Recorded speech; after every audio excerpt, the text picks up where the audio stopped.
వచ్చేసినాం అమ్మాయి. ముత్యాలంపల్లి దగ్గర మాదాపురం అడిగిడికి 2 కిలోమీటర్లు, మాకు 3 కిలోమీటర్లు మాకు ఈ నమ్మకం అని వచ్చినాం అమ్మాయ.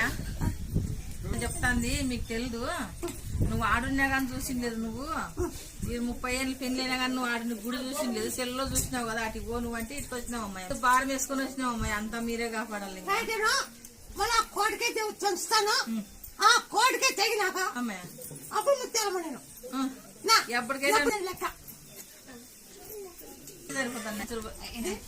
కాళ్ళు వచ్చినాయి అమ్మాయి, క్యాన్సర్ వచ్చిన వాళ్ళకి క్యాన్సర్ బాగా అయిపోయింది, ఎందుకు గడ్డలు వచ్చిన వాళ్ళకి గడ్డలు బాగా అయిపోయినాయి. 50-60 లక్షలు పెట్టుకునే వాళ్ళు కానీ వీటికి వచ్చి బాగా అయిపోయి బాగా అయిందన్నారు. అది మాకు చాలా నమ్మకం అమ్మాయి. మాకే మా ముత్యాలమ్మ పట్టు చెప్పలా, వీటికి వచ్చి పట్టు చూపిస్తాను. దేశం అంతా ఉందమ్మా, పబ్లిక్ ఎప్పుడో లేదమ్మా చెప్పలే.